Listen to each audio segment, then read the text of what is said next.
obviously invited, so call me back. Okay, I love you. Bye.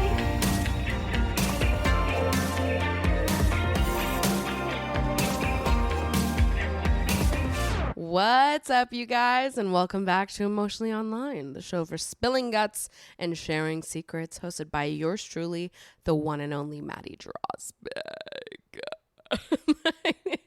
My voice sounds so weird because I'm a little sick. I don't know. I feel like I've been a little sick for 2 weeks, and it's just, this cold is not going away. Every time I think it's about to go away, it doesn't go away, so I feel like everyone I've talked to has like an everlasting cold that's happening right now. So if my voice sounds extra sexy, that's what it is. I don't know. I feel like maybe it's just my body demanding that I take a fucking break. I actually think today is like the first day, or yesterday, I guess, was the first day where I had like a day to myself in a month, because I was in Italy for a week and then Greece for a week. And then I got back and I was here in New York for like 2 days. My sister was with me. And then I went to go visit my family for 6 days. So I just got back and I'm by myself and I'm getting my life together. But even though this is like my first 2 days to myself in a month, I've got so much shit to do that I still haven't had my day to sit and do nothing. Like yesterday I was cleaning and unpacking, and I've still got a lot of cleaning and unpacking to do. We're not done yet. And then today I was doing all of my appointments. I got my lashes done. I got my eyebrows done. I got my nails done. So it's like, there's just so much to be done, right? I'm not totally settled back in or relaxed yet. And I feel like my body's just protesting me and has been for 2 weeks. It's like, I need you to sit on the couch and do nothing. And then this head cold will resolve. But I don't have time to do that. I've got shit to do, bitch. This is my time to sit on the couch and do nothing, except I'm not doing nothing. I'm recording the podcast because I need to talk to the besties. Okay. We've got so much to talk about. I can't even begin. Okay. It's been a minute since I've sat here, just you and I, and we've had some quality time on the couch. So I'm here with my glass of Santa Margherita Pinot Grigio, and we're going to have a good day, even though it's like 4 p.m. when I'm recording this on Friday, July 7th. And hopefully this episode is coming out the very next day because I'm late. But I'm doing my best, okay? She's just a girl. She's just one girl, and she's doing her best, okay? But we have so much to talk about. So much Love Island to catch up on. I'm going to talk about weeks 3 and 4 later on in this episode. And next week we've got to get into Casa more. So don't even get me fucking started. I have so many thoughts. This is one of my favorite seasons of Love Island ever. And I'm so excited to talk about it with you guys. But anyways, not getting into Love Island stuff just yet. Europe. Greece. Last time we talked, I was in Italy with Mika and Ashley. After going to Italy, I went to Greece for a week with my sister and 20 of you guys. These trips were incredible. They were literally amazing, life-changing, just like such a weird, strange experience to get to travel with a bunch of people that connect because of my videos and watch people form friendships over the course of a week while exploring a new country together. It was just so much fun. Seen a few of you asking if there was going to be if there was going to be an opportunity for you to join in on the bestie vacation fun. And I happen to have just gotten off the phone with Road Trip as I'm recording this podcast. And we're going to plan another trip. I'm telling you right now, I'm never doing 2 back-to-back ever again, ever. That was way too much social interaction for me. It's like when I planned the trips, I think I forgot that I was an introvert. I don't know what I was thinking. It was so far in advance that I didn't think. I was just like, an opportunity to be in Europe for 2 weeks. Like, let's fucking do it. This is so weird. And then I forgot that like that entails me being social and not having really any alone time for 2.5 weeks. So, you know, we did what we needed to do. And yeah, I definitely wouldn't do 2 trips back to back ever again, but I'll do one because one is so much fun. Here's what I'll say. I loved traveling for 2.5 weeks. I actually didn't have much of an issue with being away from home. I missed Mango with all my heart. Oh my God. I cannot believe she just heard me saying that. I missed you more than I miss anything else in the world. Okay. You have no fucking clue. I love you so much. But I did enjoy traveling around Europe and seeing a lot. I think I just hate flying for that many hours. So if I'm over there, if I'm already in Europe, I would like to stay there for, longer than 7 days. I actually think 10 to 11 days is like the perfect duration of a vacation, in my opinion. 2 weeks, once I hit the 2-week mark, I was like, all right, I need Mango. Do you hear me? Are you listening? Yeah, 'cause mommy love you. Mommy love you so much. I love you. I love you. Sorry. I know I'm getting too loud. You're just so freaking cute. So I think that I would love to do another trip, probably to Europe. I'm thinking Europe. I want to go explore more over there, see what other countries got going on. And probably take my solo trip immediately afterwards. So I'll do like a trip with you guys and then I'll hop off to another country by myself for a week. I think that'll be a fun thing to do. So anyways, we are in the planning process, which means there is a survey for you guys to fill out. If you are interested in joining me on a trip at some point in the next year, fill out this survey and tell me what months work best for you, what places you'd like to go, and what your budget's looking like, amongst some other questions. And I will get to planning. Like I said, I would love to go back to Europe and do more over there. I would kind of love to go to the south of France. Also wouldn't hate doing Croatia again. I've been to Croatia before, but it is such a beautiful place. I loved Croatia. But south of France is really intriguing me at the minute, but you tell me what you think. Survey will be linked in the description of this podcast. If you're interested, let me know. If you have no idea what I'm talking about, which I would be surprised if you didn't, since I've said so much about it at this point, but I just went on 2 trips back to back. I planned group travel trips through Trova Trip over a year ago so that I could travel with you guys a week in a new country, 20 strangers, and we all have the best time ever. A little bestie vacation. So that's what I did, and that's what we're going to do again. I'm going to plan another trip. So if you are interested, there will only be 20 spots on the trip.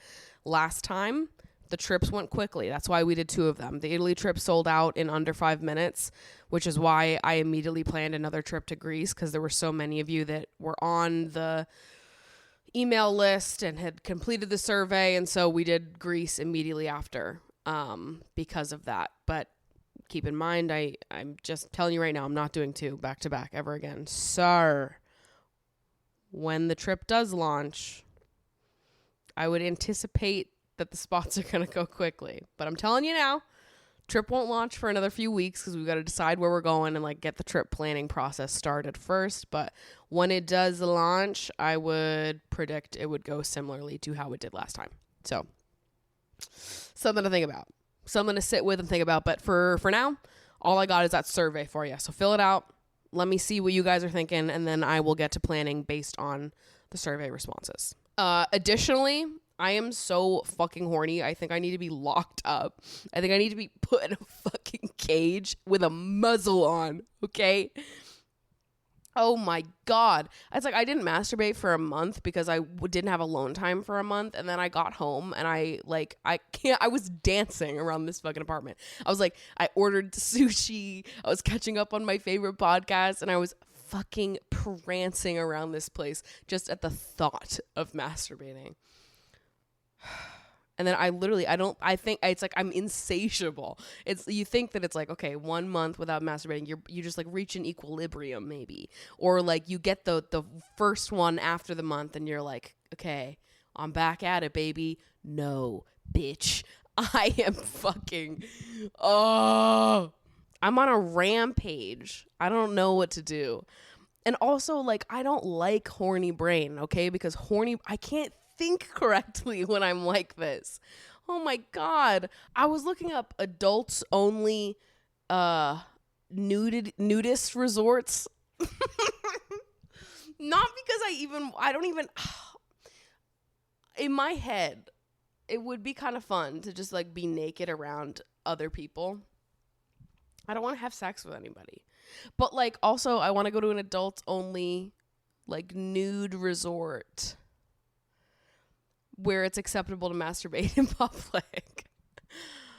I say this now, but in practice I actually probably wouldn't like that because I don't want to see a man masturbating if I didn't explicitly allow him to do that.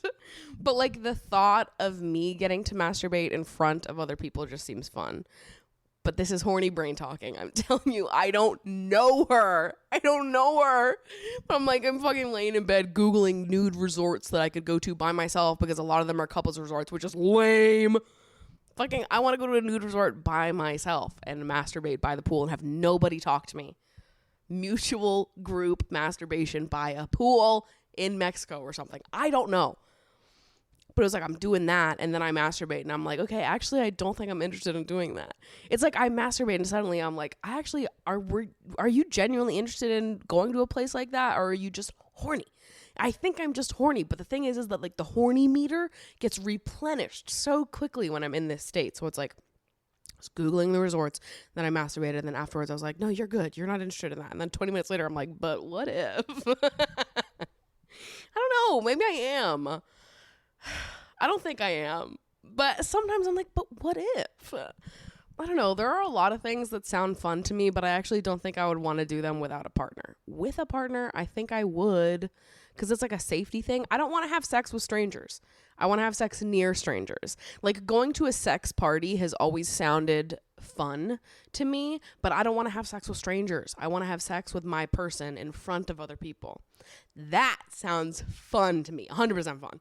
Locking in and saying that. I would love to have sex in front of other people. Not people I know, but like other people. I've been invited to sex parties before, and I'm too scared. I'm just a little nervous.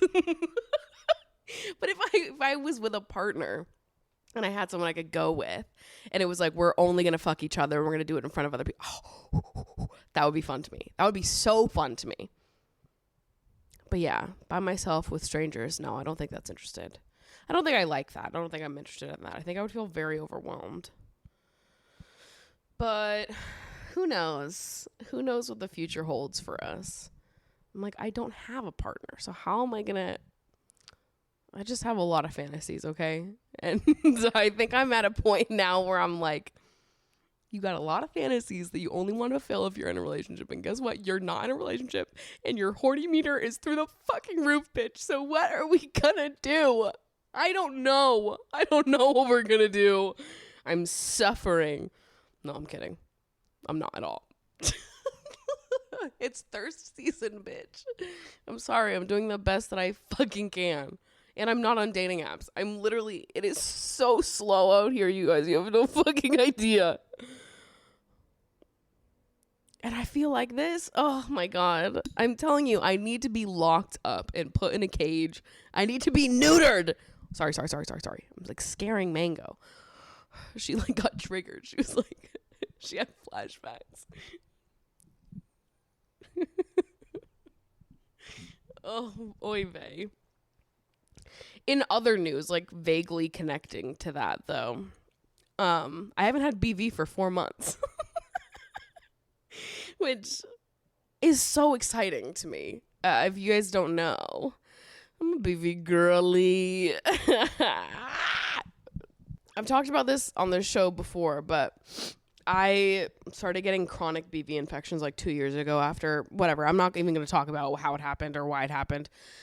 Something traumatic happened to me. I've gotten BV infections ever since.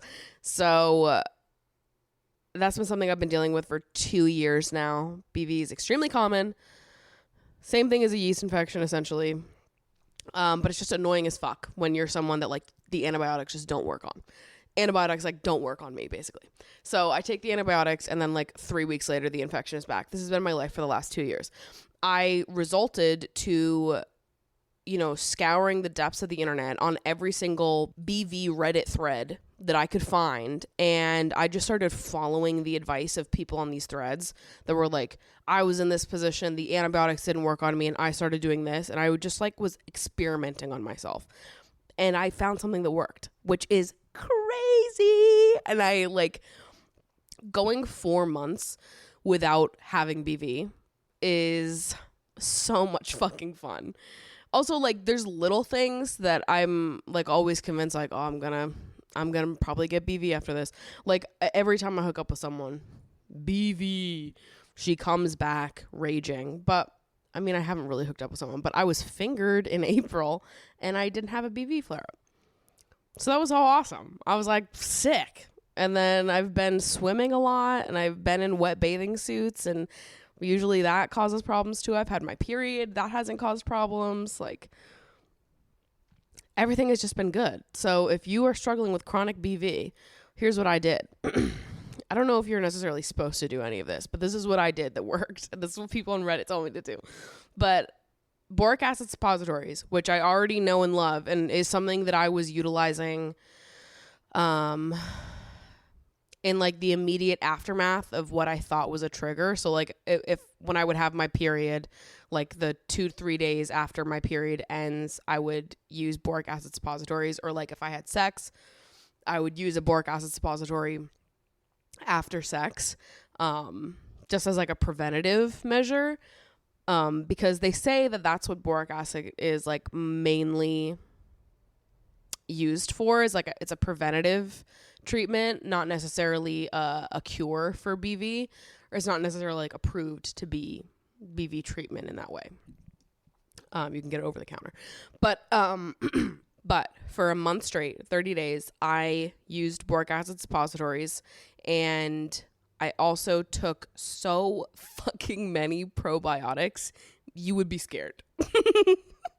It was like 900 billion CFU probiotics that I was taking. Maybe even more than that. I don't know. It was ridiculous, the amount of probiotics I was taking. And I did that for a month straight. And then at the end of the month, I stopped doing the boric acid, and I scaled back to doing like 50% of what I was doing on the probiotics. So I still take a lot of probiotics. But I scaled back a lot, and it worked. It fucking worked. I don't really get it. Like, this whole thing has been a mystery to me. Doctors can't fucking help me. And then this random person on Reddit told me to do this and it worked. I don't know. I don't fucking get it. It is ridiculous to me for the amount of knowledge we have about BV, the fact that so many doctors are like, well, don't know what to do with you, to people who get chronic infections. Like, what is going on? It's the most common vaginal infection, and they're like, can't help you if the antibiotics don't work. So anyways, if you get chronic infections, try that. It worked for me. Yeah. I mean, honestly, if I can go through life getting like 1 or 2 BV infections per year, that would be fucking incredible. You know, if I could get it not every single month, that would be sick.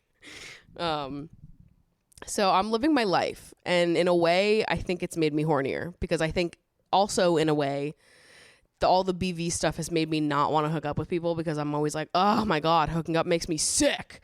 It makes me ill. Literally, I'm going to be dealing with this if I have sex with someone. So I think now that I feel that I have this under control a little bit for the first time in 2 years, I'm having a bit of a moment. Also, it's July. Like, what else do you do in July? Sweat and be horny. That's it. That's all we do in July. So anyways, cheers. Cheers, bitch, to having no sex but being so horny, but not having BV anymore. Also, can I just say, I know there's like literally 5 men that watch this show, and I love you. But I was watching what's it called? It's called like Roe v. Bros or something. It's like that Instagram account that they interview men about different like women's body health things, and none of them know anything. Popped up on my feed today. I watched one video and then I went down the rabbit hole of watching like half the videos on that account on Instagram. Roe v. Bros. Look it up.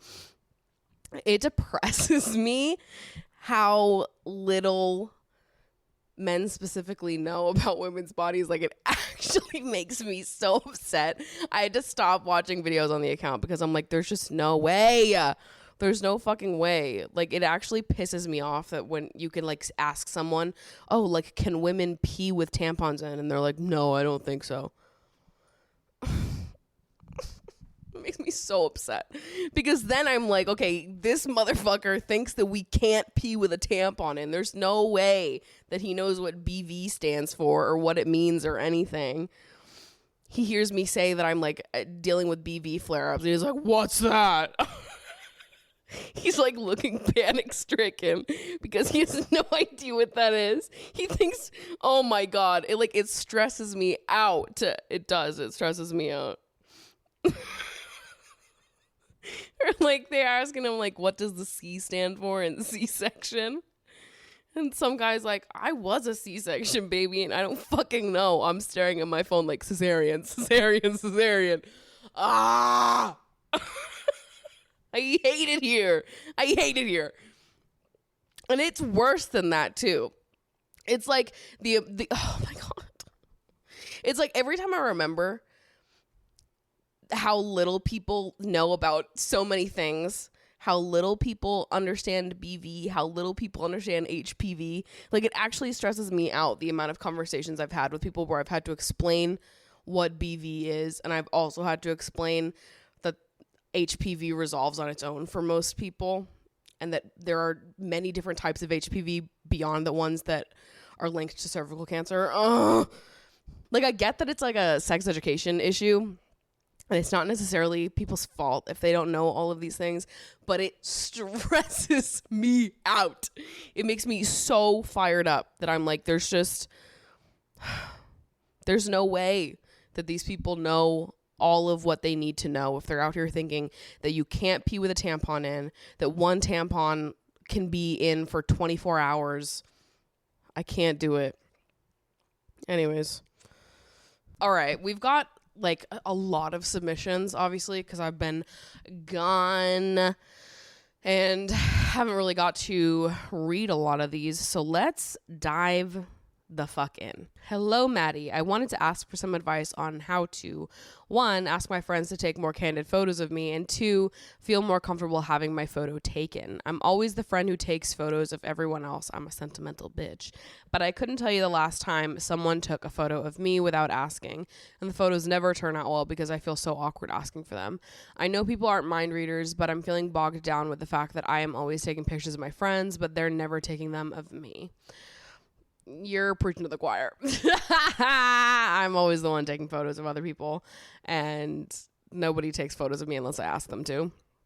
I feel like I've kind of accepted it at this point because I think it's just like a type of person sort of thing. And I've always been the one with the camera. I've always been Maddie, the YouTube girl. I've always been the one that takes the photos, that has the ideas, that has the vision.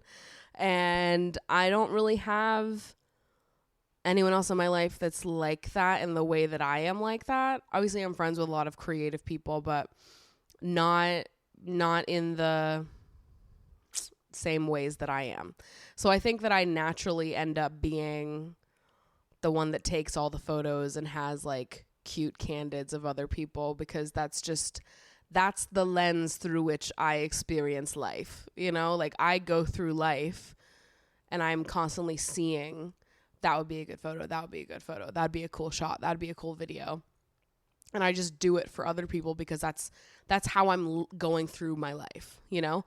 And I think I at this point, I just feel accepting of the fact that other people don't have that, or they don't see that. And it's like a gift of mine to be able to constantly see what the good photo would be, or what would be cute, or if I see someone and I like, you know, I can take good candid photos of them. That's my gift. So I think I am accepting now of the fact that other people are not going to be able to do that for me.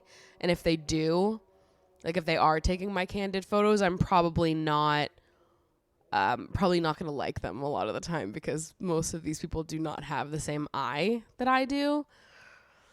Like anytime someone takes my photo, I have to like coach them through exactly what I want, or else I'll end up with a photo that's like my feet are in the middle box of the frame and like my head is at the very top of the photo. And I'm like, why can I see the ground this much? Why is my head at the top of the frame?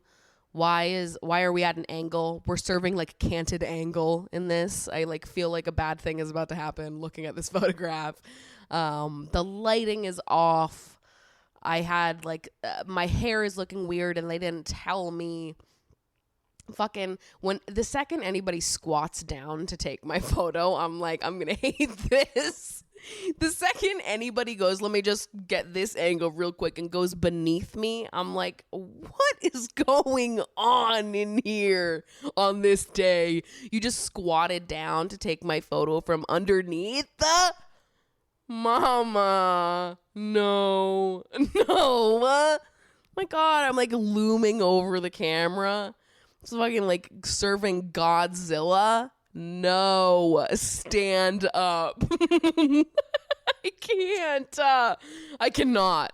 So anyways, I ask my friends all the time. I always tell them, I'm like, I warn them too. I say, guys, I need more candid photos because they look better on the dating profile. Okay. And all I have is a lot of posed photos, and I'm beautiful and sexy and gorgeous. Okay. But on my dating profile, I would like it to look a little bit less like my Instagram. I would like it to be a little bit more, capturing my personality a little bit, because I'm beautiful and sexy and gorgeous and funny. And she's got a personality and she's like effortlessly gorgeous and fun. But how do we capture that when I'm always posing for all of these things? Like, one of you just whip out the camera, okay, guys? And then they're all like, yeah, we'll do it. And then they either don't do it or they do it and they capture like the weirdest photos of me in like fluorescent lighting. And I'm like, why was this the time that you were like, she's gonna love candidates right here? I'm like, wow. It is sweet though. I do find it like funny and endearing that it's like you even tried. So to all of my friends, keep trying, because one of these days I might like one of your creations, but I don't know that it's happened so far. So I don't know. I think in my head it's like we all have different skill sets and talents, and if your talent is being the friend that takes the photos, then that's your talent, and that's awesome. And sometimes it does suck being the friend that takes all the photos, because that means that you either don't get photos or you have to coach people into taking your photos and always speak up and ask, which can definitely be annoying when you're doing it just like without anybody asking for other people. But, other people bring other things to the table, and I think you kind of just have to keep asking. There's no real solution to this. But I think maybe you just need to start accepting that this is a talent of yours, that it is a skill, and that it isn't something that everyone can do. So, I don't know, maybe that makes you feel better. That makes me feel better. I'm like, they're not doing it because they don't care. It's that they literally cannot. They literally do not know how to do what I do, because I slay in this department. All right. Hello, Maddie. I'm 21 and have a good amount of friends who also live in Brooklyn. One of these friends is from my high school. We were pretty close back then, though I always kind of felt like we had different values and goals. After graduation, we only kept in touch through a group chat. We've been reconnecting recently, but the problem is that she's super into drinking and drugs. I'm totally fine with my friends doing whatever they want, but I personally don't drink very often and have no interest in drugs. I've told her many times that I would so much rather have her come over to my apartment. I can make us some food and we can just chill on my couch, but she says that's boring and prefers going to bars and clubs. We went to a couple bars on Friday last week, and I had one drink and a shot, while she had about 6 drinks through the night. Every place we went to, she complained that the vibes weren't right until she had enough to drink that she could barely stand or talk. I got her home safe and spent the subway ride home thinking about how much I didn't enjoy this outing. She's asked me to hang out again this week, and I have no idea how to put my foot down, as she's very sensitive and puts a lot of value on our friendship since she often comes to me for advice. I would love to hear your thoughts on how to deal with this. Yeah, that sucks. I deeply relate and understand. I think it is really frustrating. I think particularly when you're like 21 and it's all like shiny and new to people still. But yeah, it sucks when you don't like that kind of stuff and other people are not understanding of it. I've absolutely been in that situation many times where I'm like, yeah, I don't like it. And people are like, they think if they like push me enough that I will start liking it. It's not going to happen. Okay. I don't like it. But I will say, if I had said to any of my friends that I don't want to hang out at the bars and I love them, but I would rather just hang out doing something chill, like hanging out at someone's apartment, having dinner together, going to a restaurant, doing something that doesn't involve alcohol or drugs, and they looked at me and said, that's boring, I would be really mad. I'll be so honest. If one of my friends, as I'm trying to connect with them in a way that feels comfortable for me, basically said, no, that sounds boring, I would rather be fucking obliterated to the point where I don't remember any of the quality time I spend with you. So I'm not gonna hang out with you unless we're drunk. I would be like, okay, maybe we've grown apart here. Maybe we are not in alignment, because I cannot be your friend if you only want to be my friend when we're drunk or when you need something from me. I can't do that. I can't be your friend if I'm always expected to meet you where you're at, but you won't meet me where I am, you know? Like, with friends of mine that do enjoy going out, I always think there's like a happy medium, right? Like, let's go to dinner and get drinks. Let's go to a wine bar and like sit and chat. I'm like, I will go hang out with you to the wee hours of the morning, but I want to be able to sit and talk with you and connect with you. I really don't have any interest in going to like a sweaty, sticky, noisy bar with lots of drunk people that are touching me. Okay. That sounds like the worst thing ever to me. But if you want to go drink at a bar, go try a new restaurant and have a drink, I will do any of that. I have no problems doing any of that. So if you want to go out and try something new, go to a new place, let's do it. But pick a place that I'm going to be cool with, because I'm not raging, okay? I'm not raging. I'm not going to any of those bars and clubs that you see on all those TikToks being like, these are the best places to meet someone in the Lower East Side. I literally would rather do anything else, right? Anything. I think you could list literally 8,000 things I would rather do before I'd rather do that. And the thing is that your friends should not be forcing you to do things that you don't want to do. I think like part of friendship is give and take. And like, I mean, I really don't understand not wanting to hang out, not sober. I think even my friends that love partying also like sitting on my couch and just talking and cooking dinner together. Like, you know, like going out is fun and all for those people, not for me. But like, even to my friends that do like going out, they're not like, I like going out and I would never do any of that sober shit you like doing. Maddie likes mini golfing. Loser.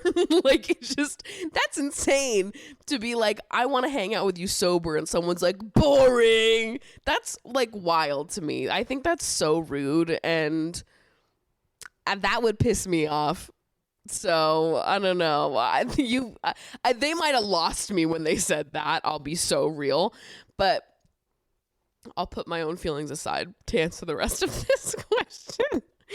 But I think I would just say to her, so she's asked you to hang out again this week and you have no idea how to put your foot down. I would just say to her, listen, bestie, I love you. I love hanging out with you. I would rather spend quality one-on-one time with you where we can actually talk and connect. And I would rather do that sober. I don't like going out. It's not fun for me. It makes me feel uncomfortable.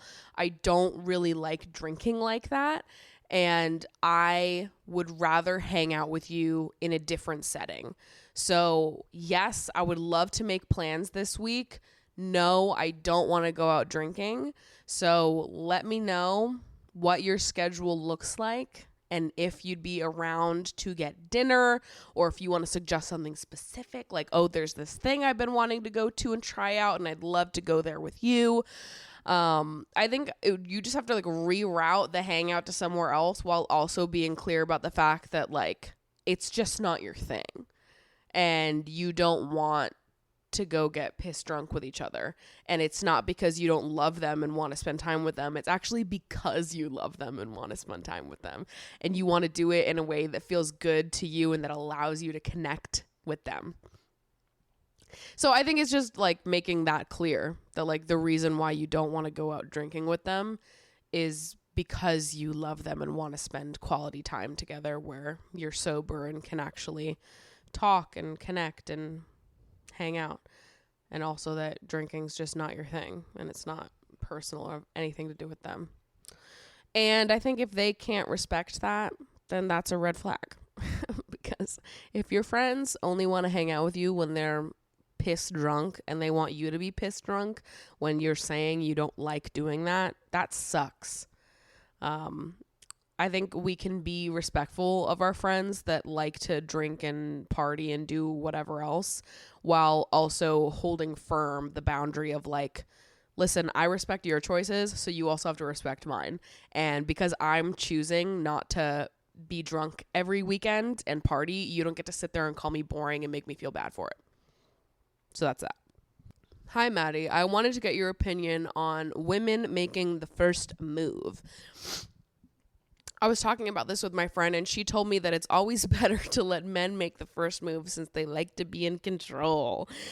She also said that for some reason when women make the first move, the woman isn't seen as desirable and the man tends to lose interest or sees the woman as somewhat desperate, clingy, or obsessed. Who the fuck is your friend? I see this as a double standard. I'm a 21-year-old woman and personally I really like making the first move. If I meet someone I'm interested in and I like their vibe, why wouldn't I make a move and ask them out? I really want your opinion on this. Yeah, who is your friend? Who's your friend? Where are they getting their information from? Why are they dick riding for the weirdo men of the world? Yeah, I don't know how to, your friend is wrong. I think let me just put it out there. Your friend is wrong. Your friend has got the data wrong. They needed to survey a wider group because whoever they learned that from hates women. So I just like, here's the thing, right? I mean, there's definitely men that believe what your friend is saying. I don't know about you, but I'm not looking to date those men. I'm not looking to date men that insist they have control over women in the dating process or women, period. I'm also not looking to date men that find women that know what they want to be desperate, clingy, or obsessed. That's fucking weird. If you want a woman that's meek and quiet and pretends that she's just hee until a man comes around and saves her, then like you can go find her. But I'm not that bitch. I don't want to be that bitch. I never will be that bitch. So I don't want to date a man that wants a woman like that because I'm not that woman. Okay? I'm actually the opposite, and I think those are all of my best traits. So I want someone that's going to appreciate all of those things about me and not the opposite. So sure, there are some guys out there that don't want a woman to make the first move. I hate those guys, though. I think they're losers.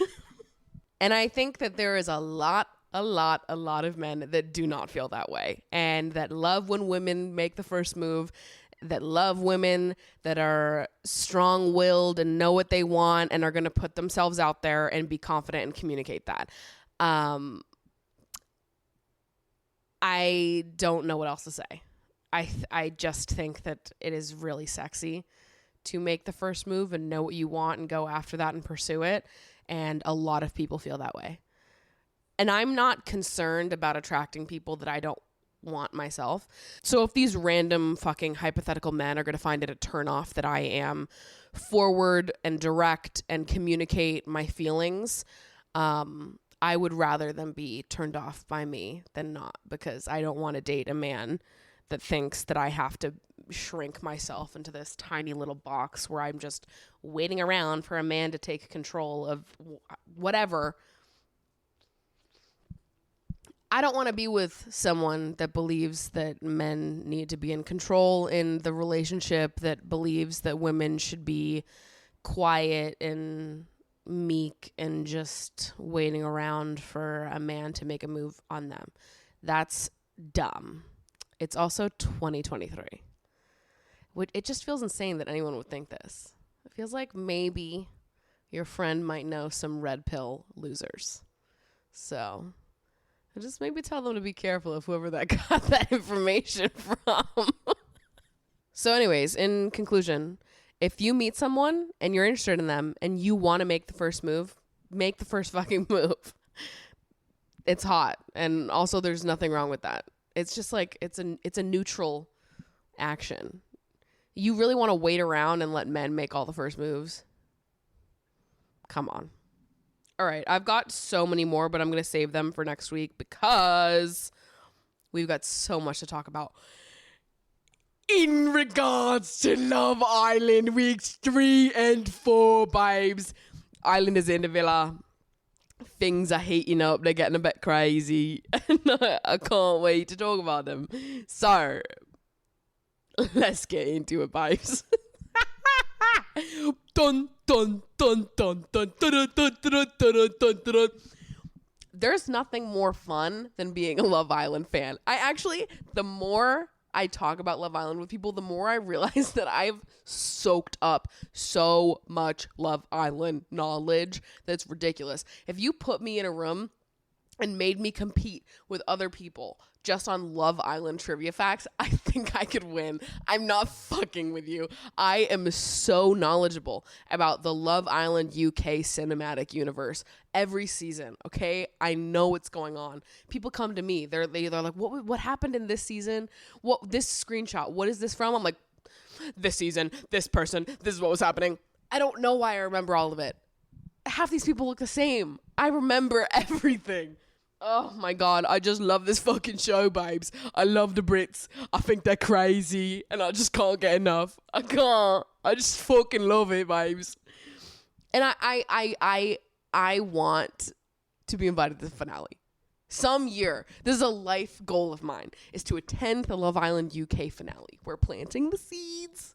We're doing a little manifestation. I don't know how to get there, but I would like to go. So if any of you have the connect ever, if you obtain the connect at some point in your life, you remember that I said this because I want to go to the fucking Love Island UK finale at some point in my life.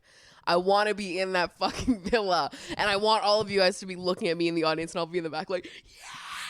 I'll be having the most fucking fun. I would be having more fun than anyone that has ever been present at the finale taping ever, period. I would be the most excited person to be there. I love this fucking show. It is so dumb. It is so dumb, and it's so much fun, and I fucking love it. Oh, God, okay. Let's get into it. Week 3 and week 4. Let's go through my goddamn notes. Okay, now I have to fucking recall what happened week 3. I have all these notes, but I be forgetting shit. This is a while ago. All right, beginning of week 3, Jess and Sammy have their first kiss, and it was so awkward. And I swear the editors are purposely making everything awkward this season because I think every kiss we've witnessed this season has been super fucking awkward. I don't know why, but that is how I feel. Simultaneously, as this has happened, Tyreek is getting mad at Ella for talking to Scott, even though in the conversation that Ella had with Scott, Scott was telling Ella that he liked Catherine and Leah. So I don't even really know what Tyreek thinks he's mad about because Scott is not interested in Ella. And that's what their conversation was about. Ella and Tyreek are both super immature and they're like both awful at communicating. So I actually am not even mad at them being together because I think they deserve each other. I think when you see toxic, shitty people that are bad at communicating, both of them, you gotta at some point just be like, that's none of my business. I'm not going to recommend that you date someone that's better at communicating because you yourself are not too good at it. Okay. So we're going to save the ones that are for people that are. And you two, you deserve each other. Godspeed. So happy for you. Then the recoupling happens and Sammy calls Leah a test, which upsets her. Oh my God, this is where we're at. This happened so long ago. I can't even fucking remember it. Okay. Recoupling happens. Sammy calls Leah a test, which upsets her. And I think is fair for Leah to be upset about. It is like she's a real person with real feelings. And she and Sammy were flirting all week. And then suddenly he's like, well, there was a test that was thrown in here. And Leah's like, a test? I'm a woman. I'm a real person that you were talking to. What the fuck is wrong with you? And the worst part about it was that Sammy didn't talk to Leah before saying that in the recoupling. Like, he didn't even pull her beforehand to be like, yo, listen, I'm not interested. I'm feeling more of a connection with Jess, so I'm just going to go ahead and squash this. Didn't say any of that. Just refers to her as a test in the middle of the recoupling, which was insane. Leah then calls him out for it, and he says that's not my problem and that he hasn't done anything wrong, when the very clear answer to all of this is, yes, you did do something wrong, and the thing you did wrong was not communicating. The problem is not that you prefer Jess. The problem is that you never said that, and then you called the girl a test in front of the group instead of acknowledging that you've been flirting with her for 3 days. It was like, are you daft on purpose? Like, nobody's saying that it's a problem that you don't like Leah. That is not what the conclusion is here. The problem is that you didn't tell her that you weren't interested and then went ahead and did that in front of a group of people and referred to her as a test, which was insane. And Leah is such a little freaking sweetheart. It's pissing me off. And I'm feeling rage from the following weeks. So you know what? Clearly it doesn't get better. But didn't like this. Didn't like it at all. And then Sammy's talking to the boys after the conversation with Leah, and the boys are being like, you're not a bad guy, bro. Continuing to allow this man to miss the fucking point entirely. This is what I don't understand. In groups of people like this, like when you get to just in the wild watch these people interact with each other, it's like, is there nobody in the group that stops for a minute to be like, I think we're missing the point here? None of you? And like suddenly watching shows like this is like, it makes sense to me how there are so many weirdo toxic people in the world that never get checked.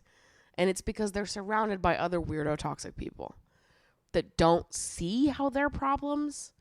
I don't get it. It like was very clear what Sammy did that was fucked up here. It was very obvious to anybody with a brain.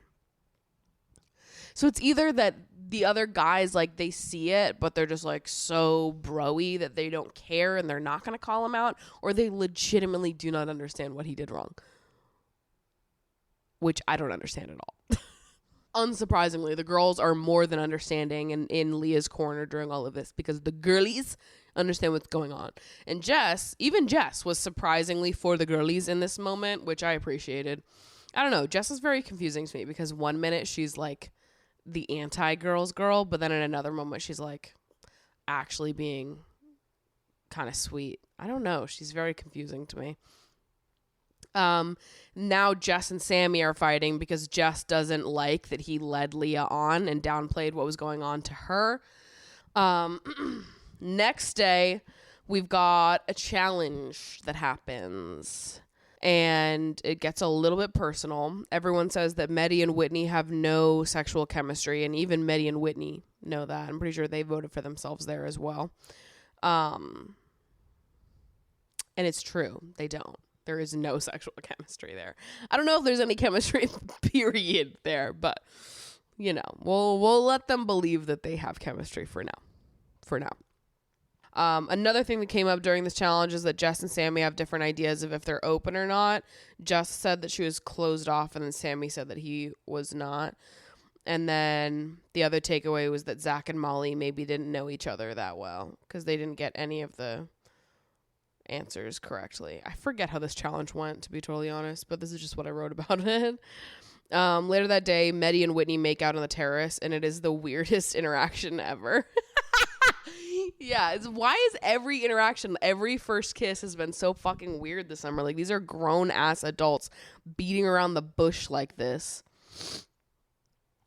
I'm like, not that, I don't know, it made me analyze my own experiences, because I don't think in my adult life, I don't think that I've had people be so bad at flirting, where it's like you're beating around the fucking bush to get over the line and cross the first kiss.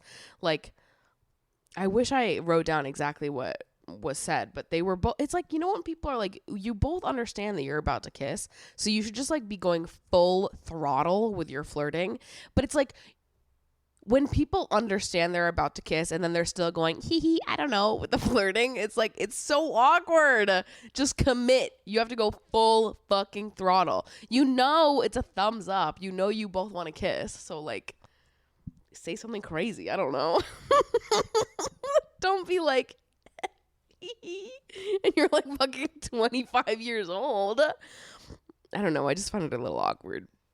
Then Sammy and Jess are still fighting. He's claiming that he's not bothered that she wants to get to know Mitch because last week he confessed his love to her, but he is mad that she's being a hypocrite because he thinks it's like, oh, I got to know someone else and it was a problem, and now you want to get to know Mitch and it's not a problem. And then she's not listening. They're both just, God, these people piss me off sometimes. Like, she's not listening and he's letting his ego drive a wedge between them. And because of that, all of their conversations go in circles because she's just like totally not retaining any of what he's saying. And he is also not doing that, but because he's letting his ego get in the way. I'm going to sneeze again. Oh my God. Then later on, Ella and Jess are talking, and Ella tells Jess that if she wants no drama, then she should go for Mitch. And I was like, girl, do you have fucking amnesia? What are you talking about? Mitch? No drama? Mitch. You think Mitch is no drama?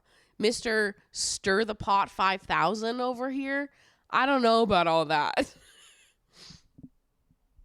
Then the next day they all have brunch dates where they're like sitting, they all are on dates together, just like in the backyard.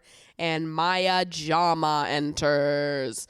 And basically Maya comes in and tells the couples that they have to decide who the two least compatible couples are. And they all have to like announce it in front of each other. And my personal take on this was I would have voted Jess and Sammy and Whitney and Meddy.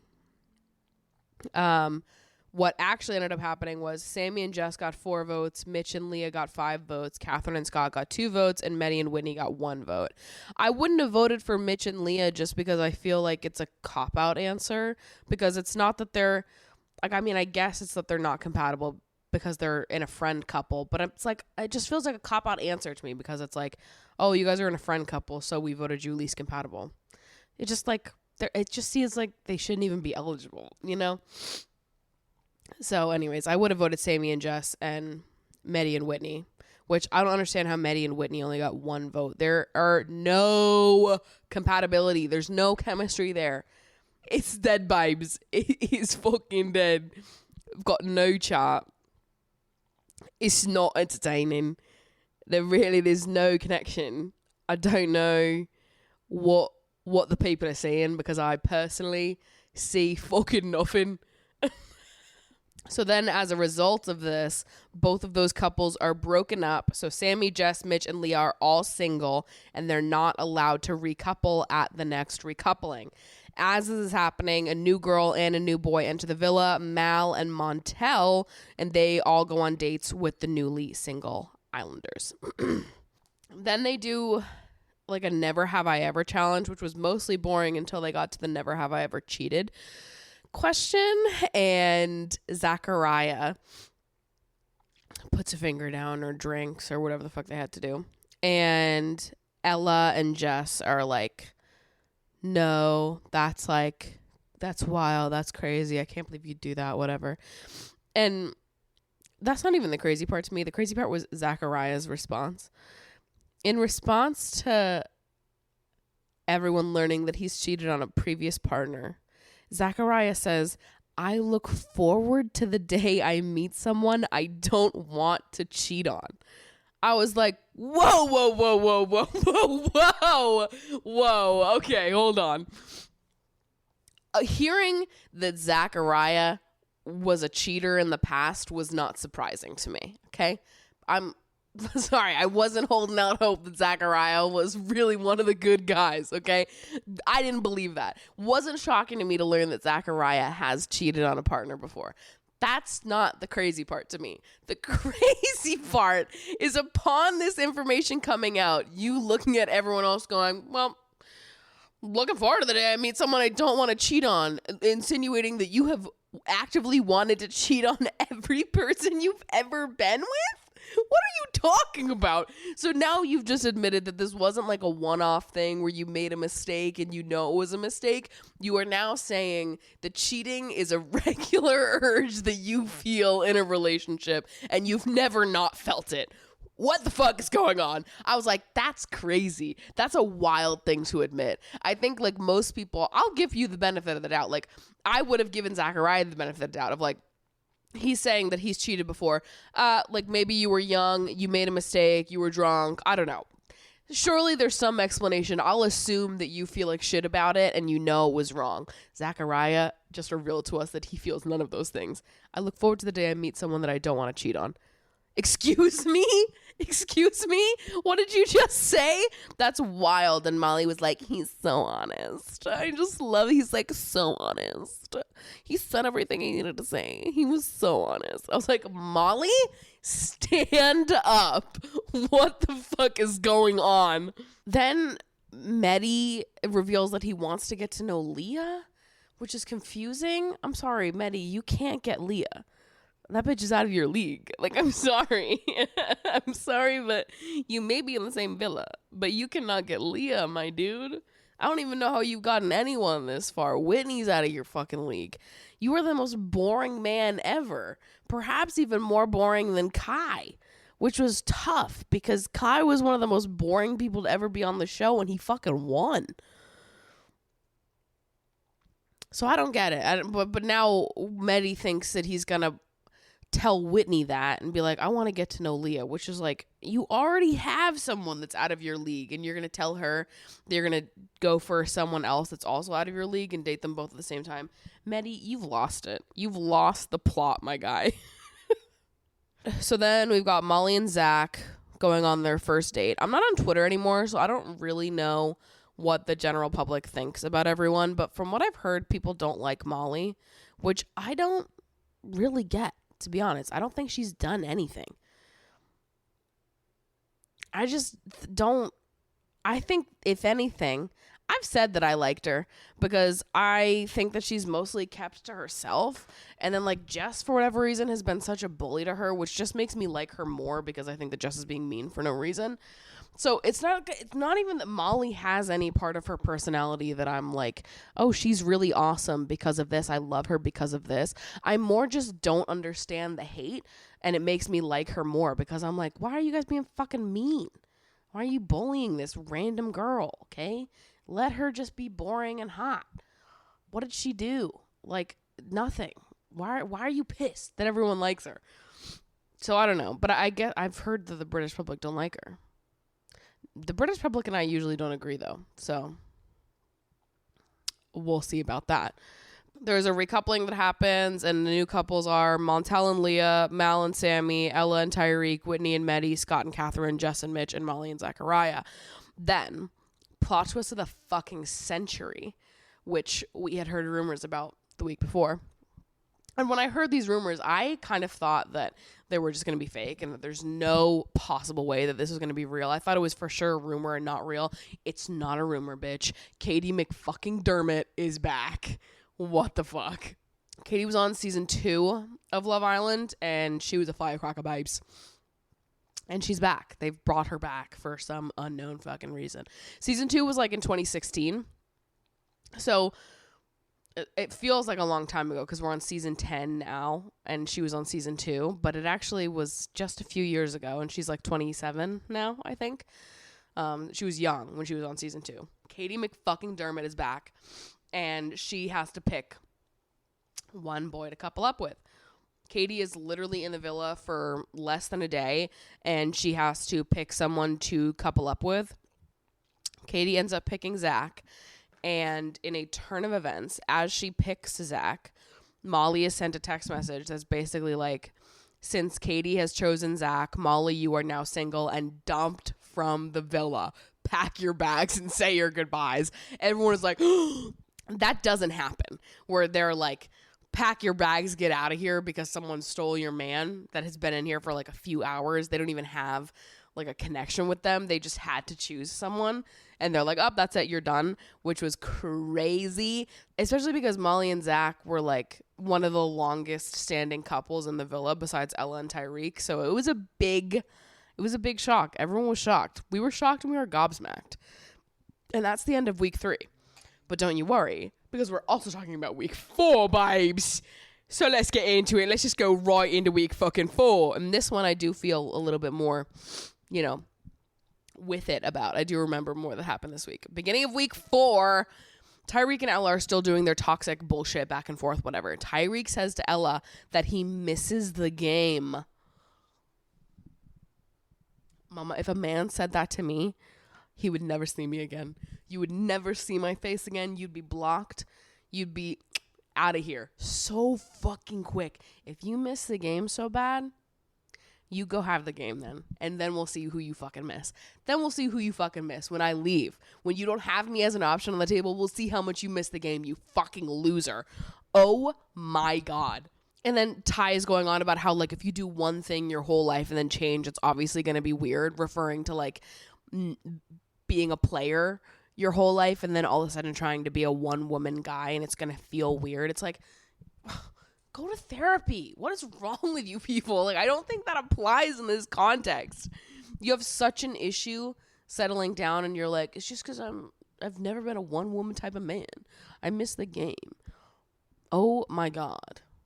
I don't get it. I don't understand why men like that are attractive. I do not know why women like them. I find them so off-putting. I can't explain. I don't get it. I don't want to get it. I'm so glad I will never get it.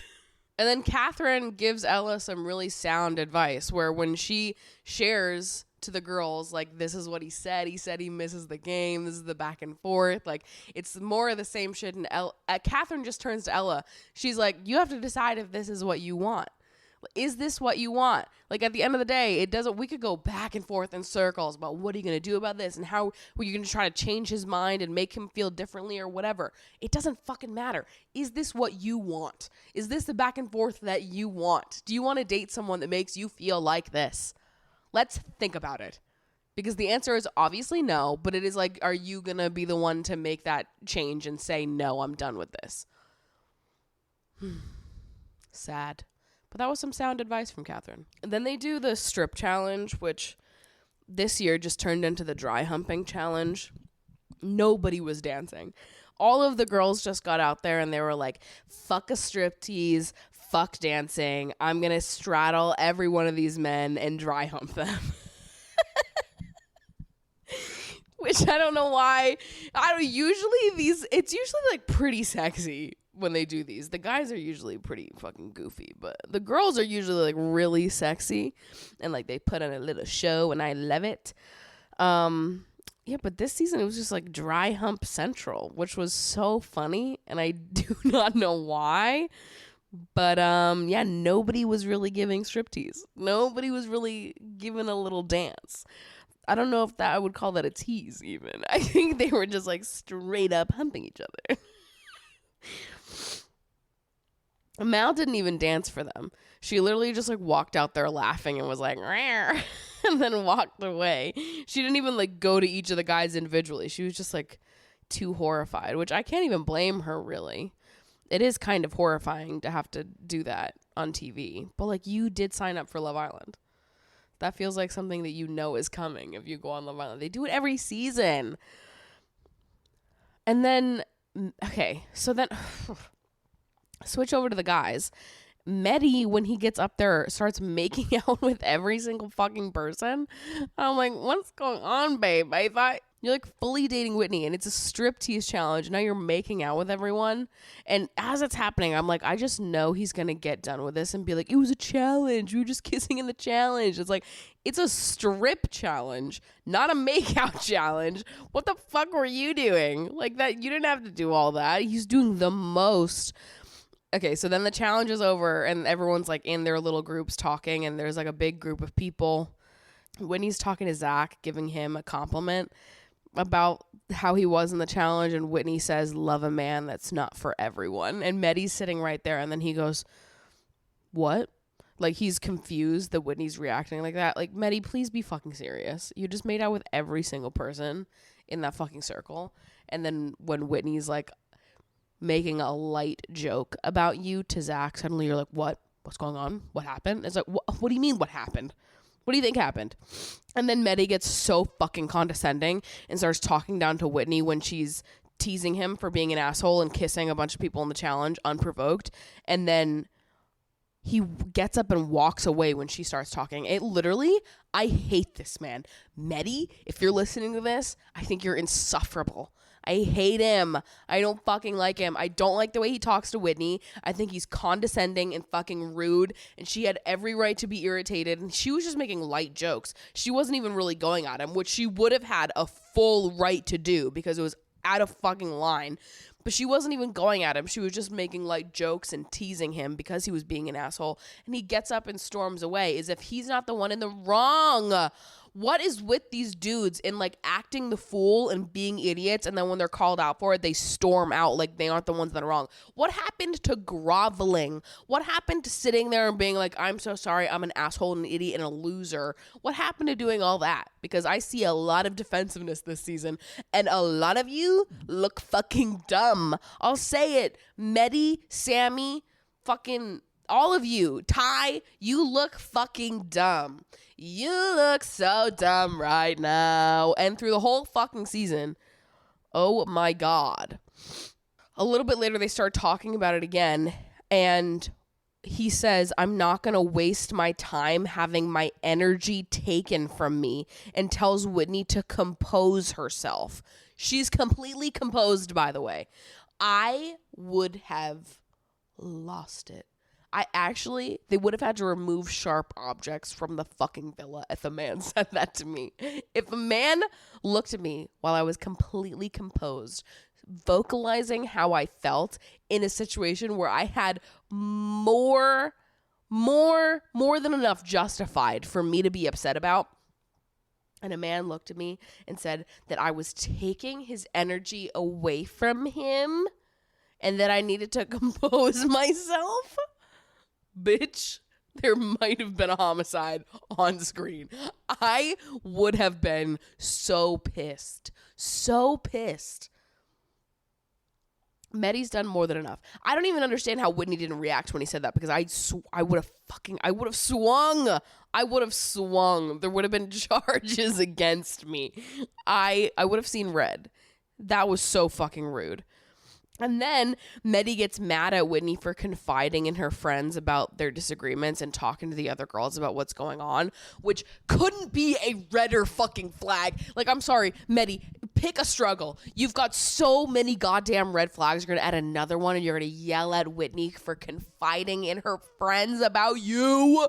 If a man everyone listening to this, listen to me and soak in what I'm about to say to you. If you are dating someone, seeing someone, and they ever get mad at you or yell at you for confiding in your friends about things that go on in your relationship, conflicts that you're having, fucking run. That is insane. That is wild to tell someone that they are not allowed to confide in their friends and lean on their friends when you're a fucking asshole. That is how people get isolated from their communities and their friends and end up with fucking no one post-breakup. Oh, I hate it. I hate it. Tyreek and Ella officially closed things off, so they are now exclusive. They're not like boyfriend, girlfriend, but they have both agreed not to date other people. As a reminder, Molly has been out of the villa for like 2 days at this point. Zachariah tries to kiss Katie, and she swerves the fuck out of him, and it's so funny. And I loved and lived for it. Katie killed that one. And Katie's like shocked he's not still mourning Molly since they were like so allegedly so good and on such a good path and were seeing each other for several weeks at that point. It was such a shocking elimination. But I guess Zach is cool saying fuck Molly now. And then oh my god, I'm losing it. Then the next day, Jess wins the kissing challenge, and shortly after that, there is a public vote that ends up dumping Mal and Medi. Fucking finally, we are free. I'm like a bird, I only fly away. I felt fucking liberated seeing Medi walk out of that goddamn villa. Everyone gasps as if we were shocked. As if we were shocked the public doesn't like Medi, okay? We were not shocked. The man is unbearable. And then Whitney is open-mouthed sobbing about the most boring man that has ever lived. And I'm like, there's no way she likes him. It doesn't make any sense to me because Whitney is like so cool and hot and Medi is so fucking boring and rude. So I'm like, what are you upset about? Are you upset about losing the version of him you had in your head? Because I swear there is nothing interesting about the man. So anything you liked about him, you must have made up inside your head. Because there's just no way. There's just no way, right? We're all on the same page about that. There's no fucking way, babe. You do not need to cry about that man. But then immediately Whitney likes Montel and Zachariah out of low-key nowhere. So I don't really know what's going on because 1 minute she's open mouth sobbing and the next minute she's like, Montel and Zachariah are kind of hot. So I don't know. It's kind of confusing. And then Jess is now making moves on Sammy again, post all of their drama and post Sammy coupling up with Mal now that Mal is gone. And he seems open-minded about reigniting everything with Jess. And then Whitney is now like fully making moves on Zach. And I actually think that Zach and Whitney probably would be better suited to each other than Zach and Katie, to be honest. But then Katie feels upset and starts crying because she didn't find out until today that Zach and Whitney had any chemistry at all. Like she thought there was no one else in the villa for Zach. And so she just feels like she's been out of the loop and she starts crying about it.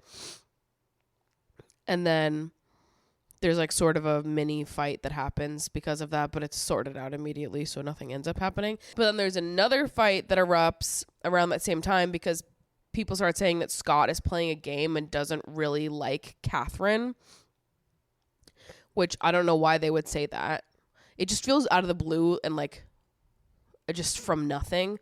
Because I don't know. I guess I feel like we haven't even really seen that much of Catherine and Scott on screen. And then all of a sudden Ty and some other people are like, yeah, he's fake and he's playing a game and he doesn't like Catherine. And it's sort of like, what? Where is this coming from? And so, yeah, then there's like this big fight that ends up happening. Scott like pulls everyone around the fire pit and is like, I don't know. They're all yelling at each other being like, you don't know shit, whatever. And then Whitney calls everyone fake for not just saying it directly to Catherine's face instead of like gossiping about her behind her back. And then Scott having to pull everyone around the fire pit to like officially fight about it. It's just stupid. The whole thing was dumb. And that's the end of the week. And then we get like a little preview of the fact that Casa Amor is coming. And that's the end of week 4. God damn. So fucking much is going on. And the last episode of Casa Amor week aired as I was filming this. So I am going to finish my glass of wine, cook myself some dinner, and go watch that episode because we have so much to discuss next week. Holy fucking shit, babes. I can't believe it. The Islanders are back in the villa and we're having so much fun. We're having a wet, hot fucking summer, babes. And we're so horny and we're sexy. Honestly, I would kind of love not to be on Love Island or on a reality TV in general, but to be stuck in a house where all I had to do was make out all summer. That sounds fun. So if anyone wants to do that with me, you just let me know. You just let me know if you'd like to rent a home and do nothing but make out all summer. It's not too late. Okay. Well, you think on that. You have a nice little think. And I will see you guys next week. Reminder, the survey link, if you want to travel with me at some point in the next year, it's going to be in the description of this podcast. Love you so much. I'll see you guys next week.